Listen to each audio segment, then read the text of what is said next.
नमस्कार दोस्तों, study with mind map के यूट्यूब चैनल में आपका बहुत-बहुत स्वागत है। तो आज हम डिस्कस करने वाले हैं 12 जनवरी को जो आपका एसएससी जीडी का एग्ज़ाम हुआ, उसमें पूछे गए प्रश्नों को। और सबसे पहला क्वेश्चन आता है आपका, तृतीय पंचवर्षीय योजना किस मॉडल पर आधारित थी? तो ये थी आपकी हारोल्ड डोमर मॉडल।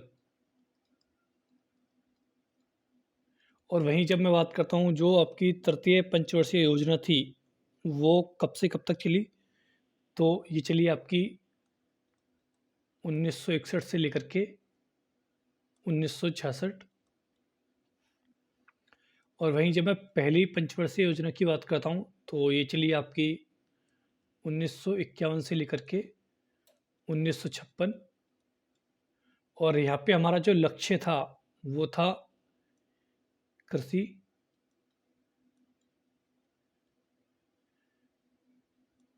बिजली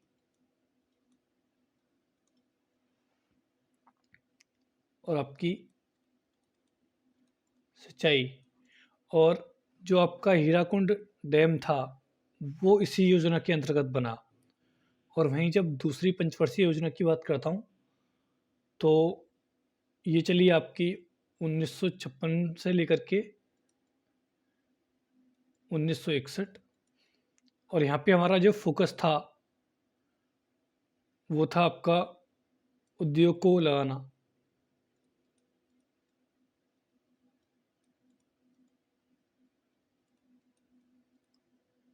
और ये जो मॉडल था आपका, और ये था आपका महालनोबिस मॉडल। और जो पहला जो मॉडल था, ये था आपका हेरोल्ड डोमर मॉडल।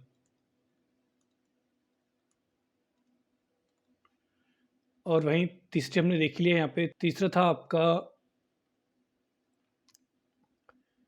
1961 से लेकर के 1966। और इसका मॉडल जो था, वो था हेरोल्ड डोमर मॉडल। और इसके बाद हुआ आपका योजना अवकाश। फिर आपकी जो चौथी पंचवर्षीय योजना थी, वो आती है आपकी 1969 से लेकर के 1974। और इसमें हमारा जो फोकस था, वो था कृषि का। और ये जो मॉडल था, ये था आपका अशोक रुद्र मेनन, अशोक रुद्रन मेनन मॉडल। और वहीं जब मैं बात करता हूँ पांचवी जो पंचवर्षीय योजना थी, तो वो चली आपकी 1974 से लेकर के 1979। और यहाँ पे हमने जो ध्यान दिया, वो दिया गरीबी को हटाने में। और ये जो मॉडल था, ये था आपका डीपी धर मॉडल। और वहीं जब मैं छठी पंचवर्षीय योजना की बात करता हूँ, तो वो चली आपकी 1980 से लेकर के 1985। और यहाँ पे हमने ध्यान दिया कृषि पे, उद्योगों पे, और आपका ये जो मॉडल था आपका, ये था इनपुट आउटपुट मॉडल।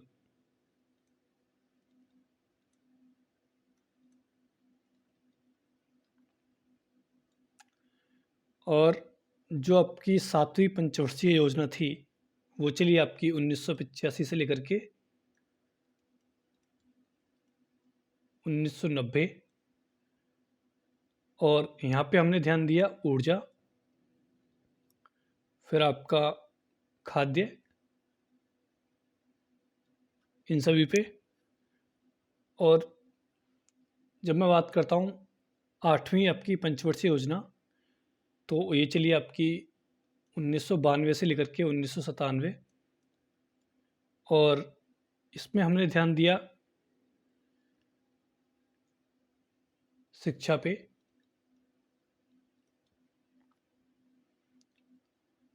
और ये जो मॉडल था आपका, ये था आपका राव मनमोहन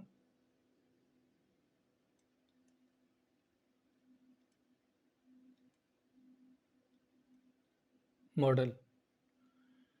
और वहीं जब मैं बात करता हूँ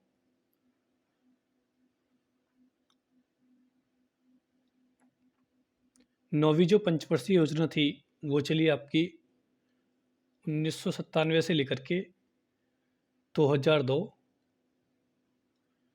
तो यहाँ पे हमने ध्यान दिया सामाजिक न्याय। और ये जो मॉडल था आपका, ये था आपका आगत निर्गत मॉडल। और वहीं जब मैं बात करता हूँ 10वीं पंचवर्षीय योजना, तो ये चली आपकी 2002 से लेकर के 2005।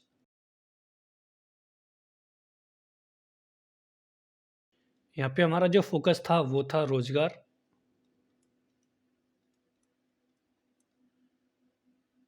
और आपका ऊर्जा। और वहीं जब मैं बात करता हूँ 11वीं पंचवर्षीय योजना, तो ये चली आपकी,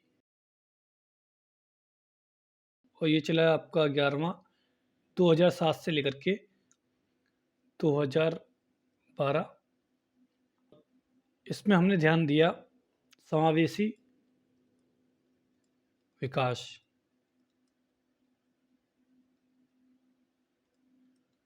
और वहीं जब मैं 12वीं पंचवर्षीय योजना की बात करता हूँ, ये चली आपकी 2012 से लेकर के 2017। और यहाँ पे हमने ध्यान दिया त्वरित समावेशी विकास। तो ये थी आपकी पंचवर्षीय योजनाएं। और यहाँ से जो भी संभावित प्रश्न बन सकते हैं, हमने उन सभी को डिस्कस कर लिया है। और अगला क्वेश्चन आता है आपका, किस भारतीय प्रधानमंत्री ने आरबीआई गवर्नर के रूप में कार्यकाल पूरा किया है? तो वो हैं आपके मनमोहन सिंह।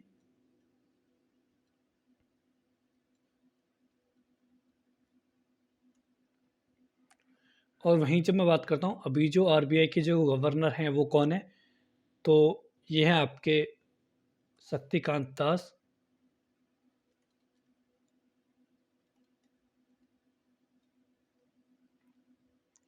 और वहीं जब मैं बात करता हूँ जो आरबीआई के सबसे पहले जो गवर्नर थे वो कौन थे, तो वो थे आपके सर ऑसबॉर्न स्मिथ। और वहीं जब मैं बात करता हूँ आरबीआई की जो स्थापना है वो कब हुई, तो इसकी जो स्थापना हुई वो हुई आपकी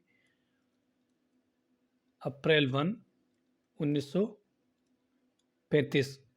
और वहीं जो आरबीआई का हेडक्वार्टर है वो कहाँ पे है, तो पहले जो आरबीआई का हेडक्वार्टर था वो था आपका कोलकाता में। मगर वर्ष 1937 में इसका जो हेडक्वार्टर है वो मूव कर दिया गया मुंबई में। और आगे बढ़ने से पहले मैं आपको बता दूं, अगर आपने स्टडी विद माइंड मैप को सब्सक्राइब नहीं किया है तो चैनल को सब्सक्राइब ज़रूर करिए। और जो बेल आइकन होता है उसको भी ज़रूर दबाइए। इससे क्या होगा ना कि जब भी हम कोई भी वीडियो अपलोड करेंगे तो उसका जो नोटिफिकेशन है वो आपको मिल जाएगा और आपकी कोई भी वीडियो मिस नहीं होगी।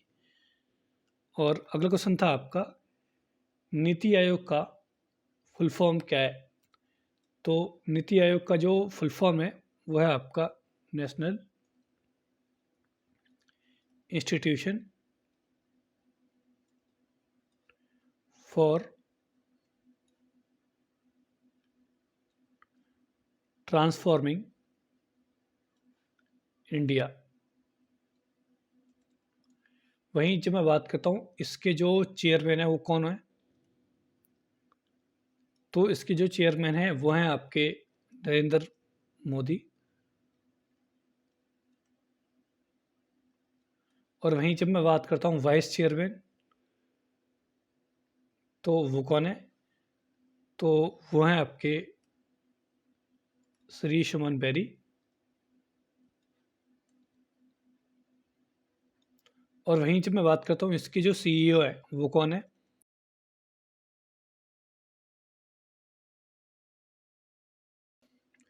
तो वो हैं आपके श्री परमेश्वरन अय्यर। और अगला क्वेश्चन था आपका, ब्रिल्स दिवस कब मनाया जाता है? तो ये मनाया जाता है आपका 4 जनवरी।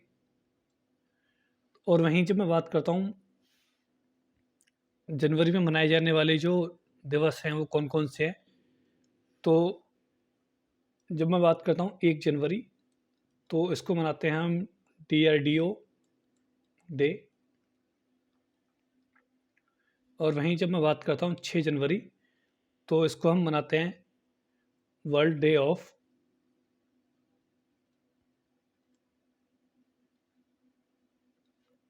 War orphans.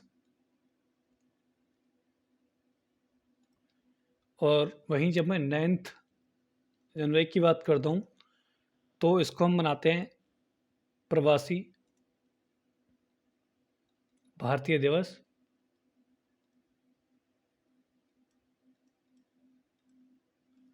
और वहीं जब मैं 10 जनवरी की बात करता हूँ, तो इसको मनाते हैं हम वर्ल्ड हिंदी डे।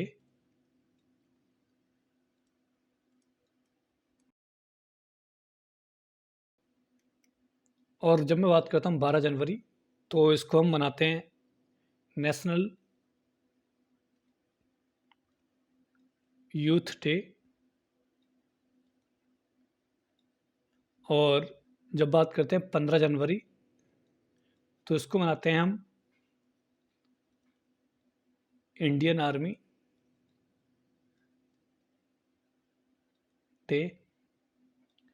और वहीं जब बात करते हैं 24 जनवरी, तो इसको मनाते हैं हम नेशनल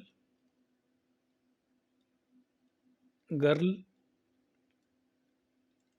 चाइल्ड डे। और वहीं जब मैं बात करता हूँ 25 जनवरी, तो इसको मनाते हैं हम नेशनल वोटर्स डे। और इसी दिन होता है आपका नेशनल टूरिज्म डे। और इसी दिन हम मनाते हैं। और जब मैं बात करता हूँ 26 जनवरी, तो इसको हम मनाते हैं रिपब्लिक डे।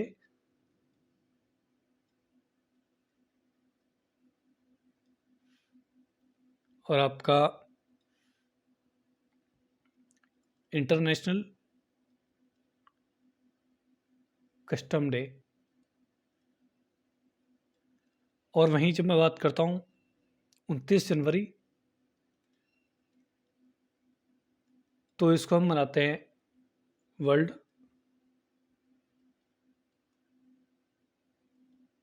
Leprosy day.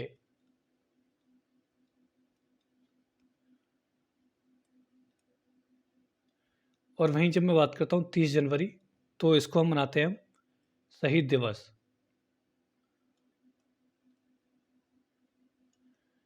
तो ये थे आपके जनवरी के इम्पोर्टेंट डेज। इन सभी को आपके लिए याद रखना है। और अगला क्वेश्चन था आपका, भारत की सबसे लंबी सीमा किस देश के साथ थी? तो यहाँ पे जो आपका राइट ऑप्शन था वो था आपका बांग्लादेश।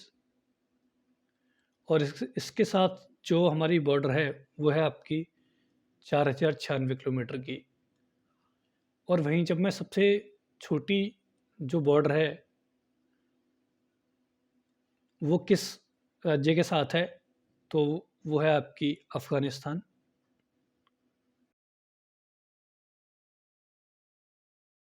और ये है आपकी मात्र 106 किलोमीटर की।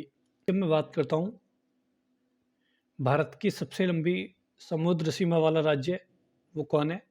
तो वो है आपका गुजरात, और इसकी जो लंबाई है वो है 1214 किलोमीटर।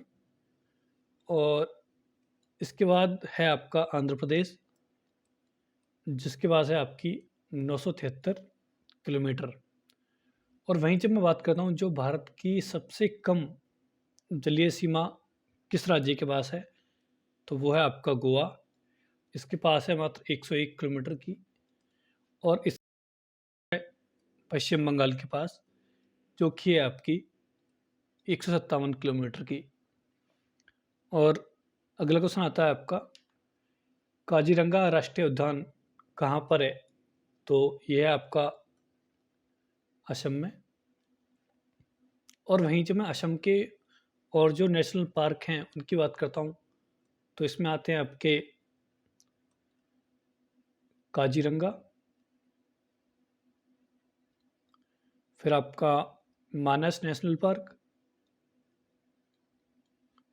फिर आपका औरंग नेशनल पार्क, फिर आपका दहिंग पटकाई नेशनल पार्क, फिर आपका दिब्रू सैखोवा नेशनल पार्क, फिर आपका रायमोना नेशनल पार्क, फिर आपका नामेरी नेशनल पार्क, फिर आपका रॉयल मानस नेशनल पार्क, फिर आपका नामदफा नेशनल पार्क। ये सभी आपके असम के इम्पोर्टेंट नेशनल पार्क हैं, इन सभी को आप याद रखिए। और अगला क्वेश्चन था आपका आर्टिकल 14। तो ये हमें क्या बताता है? ये बताता है आपका इक्वलिटी बिफोर लॉ, यानी कानून के समक्ष समानता। और जब मैं बात करता हूँ ये जो आर्टिकल 14 है किस भाग के अंदर आता है, तो ये आता है भाग 3। और भाग 3 जो है वो हमें क्या बताता है? वो बताता है हमें फंडामेंटल राइट। और इसमें जो आर्टिकल आते हैं वो कौन कौन से आते हैं? तो इसमें आते हैं आर्टिकल 12 से लेकर के आर्टिकल 35। और वहीं जब मैं बात करता हूँ आर्टिकल 15, ये हमें क्या बताता है? तो ये बताता है हमें कि कोई भी राज्य किसी भी नागरिक के साथ धर्म, जाति, लिंग और जो जन्म स्थान है इसके आधार पे कोई भी भेदभाव नहीं कर सकता।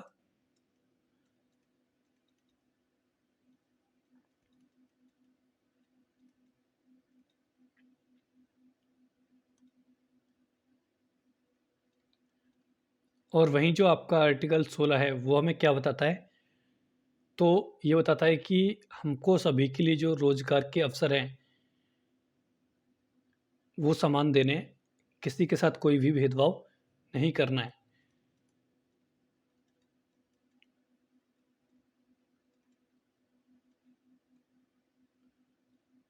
और जब मैं बात करता हूँ आर्टिकल 17, तो ये हमें बताता है अस्पृश्यता का उन्मूलन।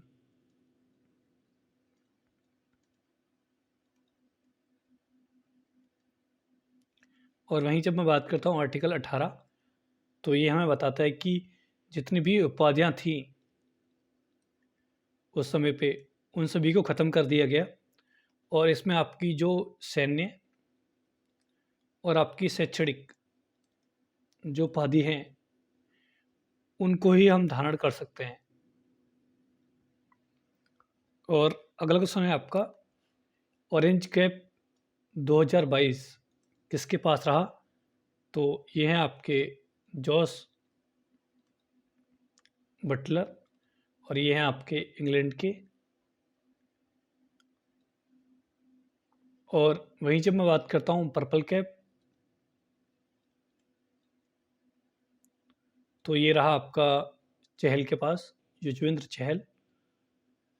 और वहीं जब मैं बात करता हूँ आईपीएल 2022 में जो विनर था वो कौन सी टीम रही, तो ये रही आपकी गुजरात टाइटंस। और इसने किसको हराया, तो इसने हराया आपका राजस्थान रॉयल्स के लिए।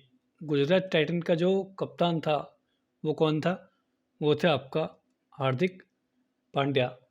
और वहीं जब मैं बात करता हूँ आईपीएल 2022 का emerging player of the year किसको मिला,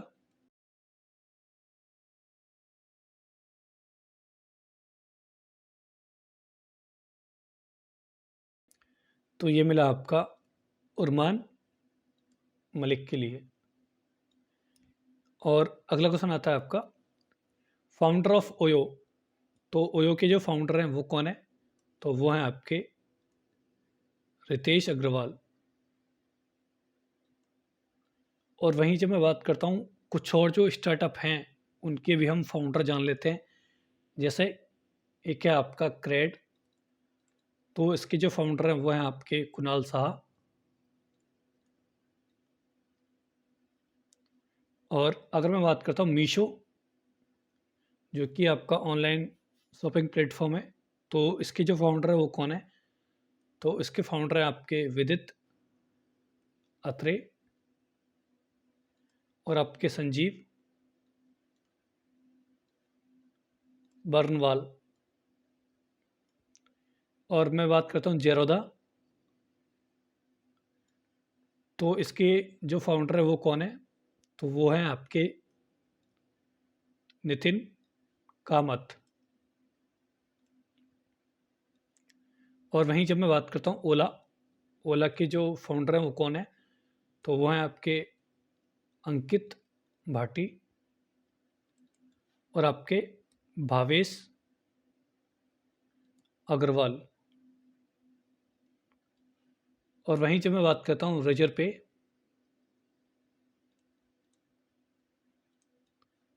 तो इसके जो फाउंडर है वो कौन है, तो वो हैं आपके शशांक कुमार और आपके हर्षिल माथुर। और वहीं जब मैं बात करता हूँ भारत पे, तो इसके जो फाउंडर है वो कौन है, वो है आपके अश्नीर ग्रोवर। तो ये सभी फाउंडर आपको याद रखने हैं और इनसे एक क्वेश्चन आपसे पूछा जा सकता है।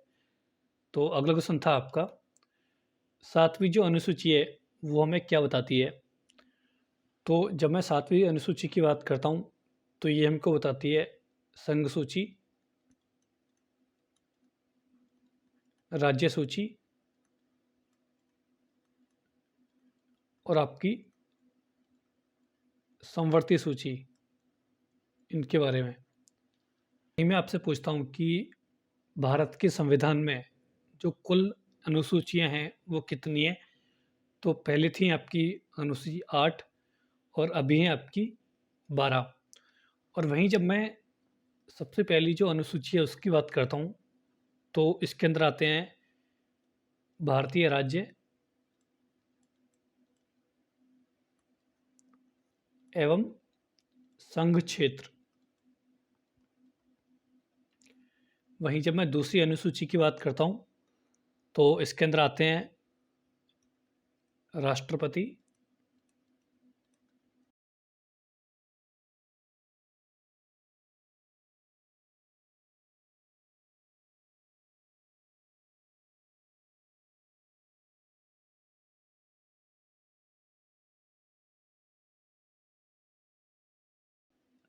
या फिर अन्य पदाधिकारियों का वेतन।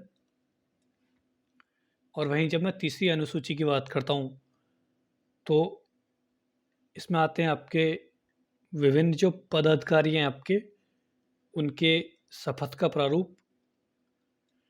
और वहीं जब मैं चौथी अनुसूची की बात करता हूँ तो इसमें आते हैं आपके राज्यसभा में स्थानों का आवंटन।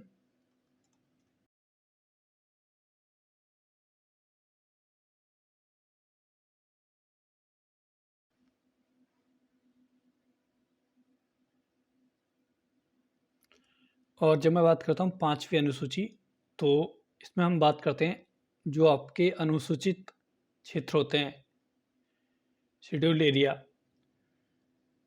या फिर कोई भी आपकी शेड्यूल्ड ट्राइब है, उनका जो प्रशासन है उसके बारे में बताता है ये।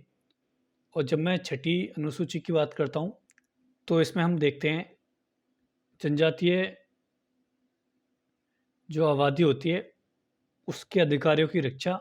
और इसमें शामिल है आपके असम, मेघालय, त्रिपुरा और मिजोरम। इनकी जो जनजातीय क्षेत्र हैं उसमें प्रशासन का इसमें प्रावधान है। और वहीं जब मैं बात करता हूँ 7वीं अनुसूची, तो ये हमको बताती है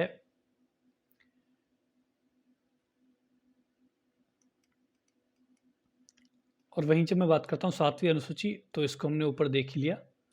और 8वीं अनुसूची की बात करता हूँ, तो इसके अंदर आते हैं आपके जो भाषा है उसका इसमें वर्णन है। और 9वीं जो अनुसूची है आपकी, इसमें जो आपके संपत्ति का अधिकार है,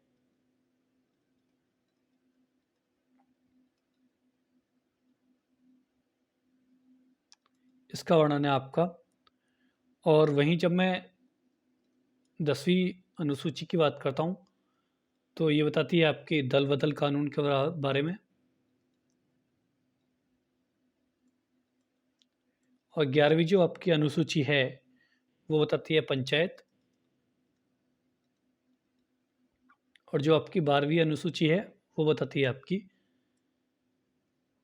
नगर पालिका।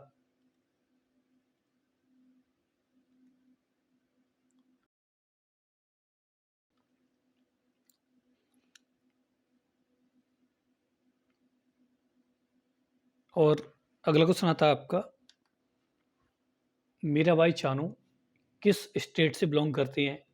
तो वो करती हैं आपकी मणिपुर। और इनका जो गेम है वो कौन सा है? तो इनका जो गेम है आपका वेट लिफ्टिंग। और इसके अलावा कुछ और गेम्स हैं, उनकी जो स्पोर्ट्स पर्सनालिटी हैं उनको भी जान लेते हैं। जैसे मैं बात करता हूँ बैडमिंटन के बारे में, तो इसके जो प्लेयर हैं वो कौन कौन से हैं? तो इसके हैं आपके साइना नेहवाल,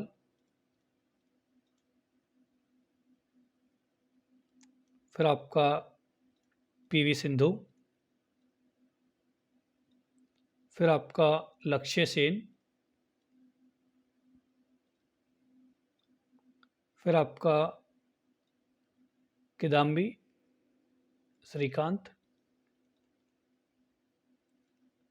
और वहीं जब मैं बात करता हूँ बॉक्सिंग, तो इसके कौन कौन से प्लेयर हैं? तो इसमें आपके मैरी कॉम, दूसरा आपका लवलीना बोरगोहेम, और आपके अमित पंगाल।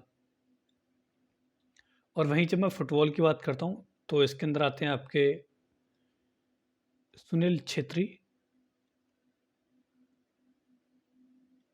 और आपकी बाईचुंग भूटिया। और वहीं जब मैं जिमनास्ट की बात करता हूँ, भारत की जिमनास्ट कौन है? तो इसमें है आपकी दीपा कर्माकर। और वहीं जब मैं हॉकी की बात करता हूँ, तो इसकी जो स्पोर्ट्स पर्सनालिटी है वो कौन कौन है? तो इसमें आपकी रानी रामपाल और मनप्रीत सिंह,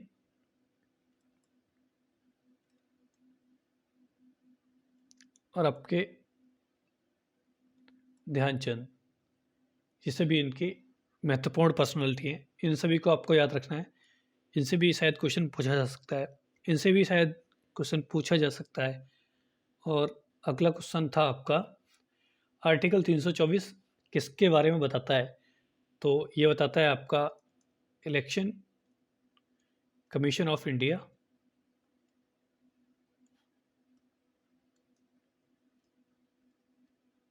तो जो आपकी इलेक्शन कमीशन ऑफ इंडिया है, ये जो बॉडी है, किस तरह की बॉडी है ये आपकी?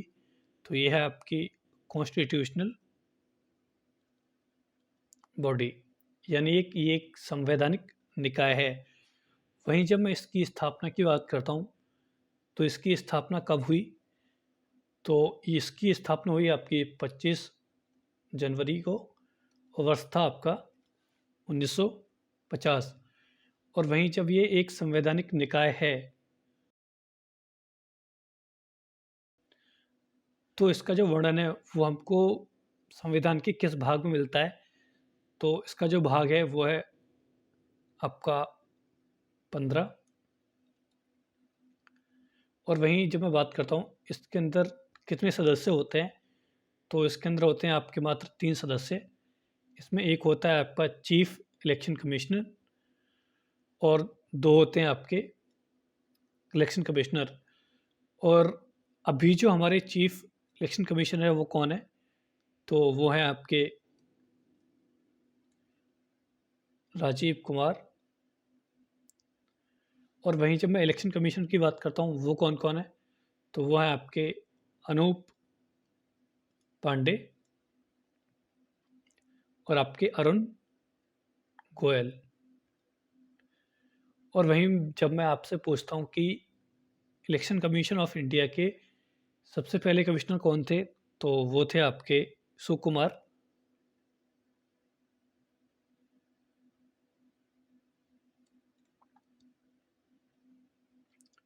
सेन।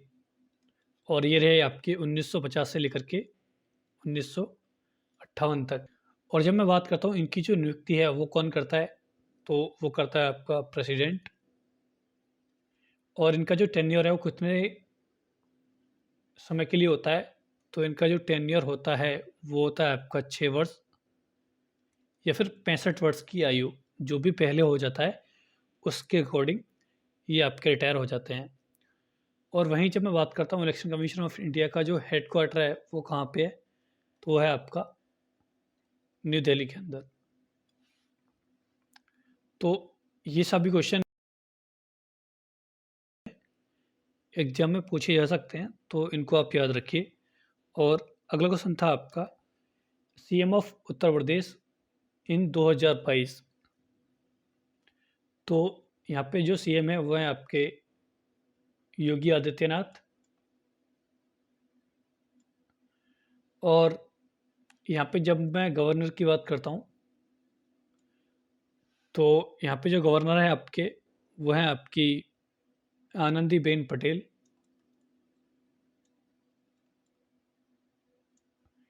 और वहीं जब मैं बात करता हूँ कि राजस्थान के जो सीएम है वो कौन है, तो वो हैं आपके अशोक गहलोत।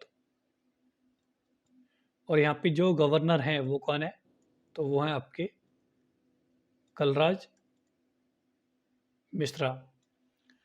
और वहीं जब मैं बात करता हूँ उत्तराखंड, तो इसके जो सीएम है वो कौन है, तो वो हैं आपके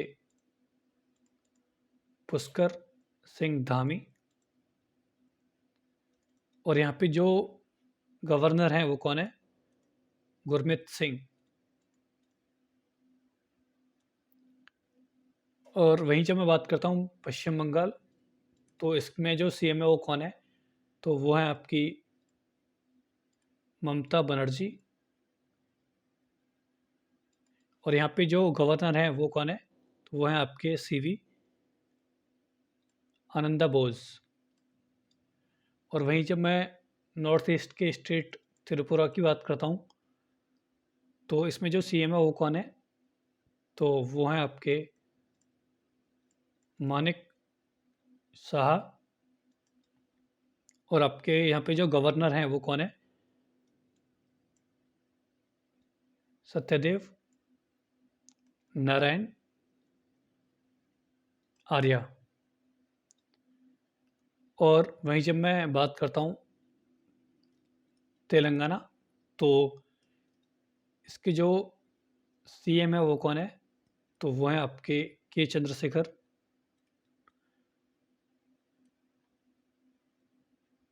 राव।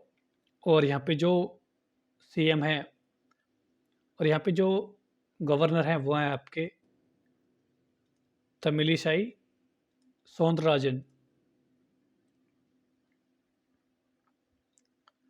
और वहीं जब मैं बात करता हूँ तमिलनाडु, तो यहाँ पे जो सीएम है वो कौन है? एम के स्टालिन।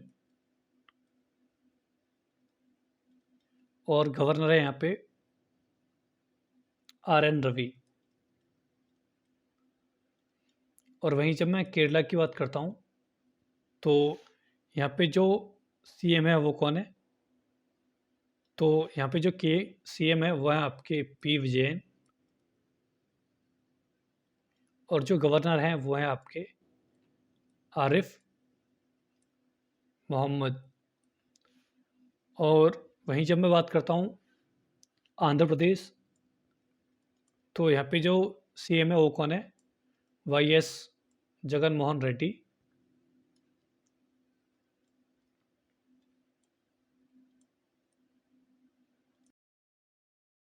और जो आपके गवर्नर है वो कौन है? तो वो है आपके विश्वभूषण हरिश्चंद्रन।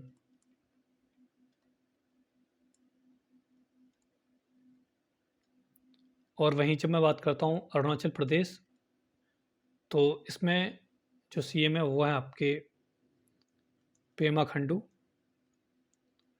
और यहाँ पे जो गवर्नर हैं वो हैं आपके बी डी मिश्रा। और जो मेघालय के जो गवर्नर हैं वो भी आपके बी डी मिश्रा ही हैं। इनके पास एडिशनल चार्ज है यहाँ पे।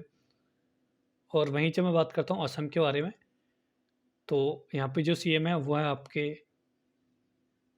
हेमंत विश्व शर्मा। और यहाँ पे जो गवर्नर हैं वो हैं आपके जगदीश मुखी।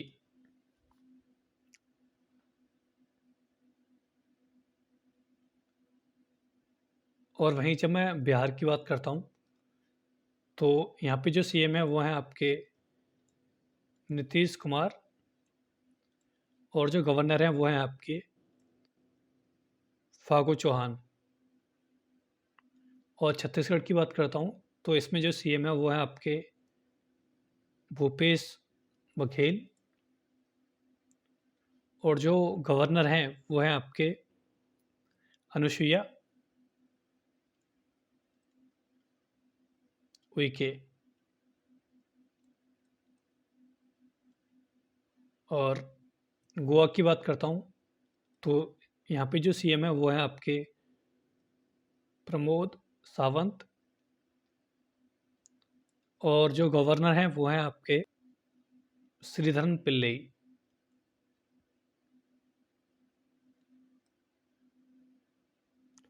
और वहीं जब मैं बात करता हूँ गुजरात, तो गुजरात के जो सीएम हैं वो हैं आपके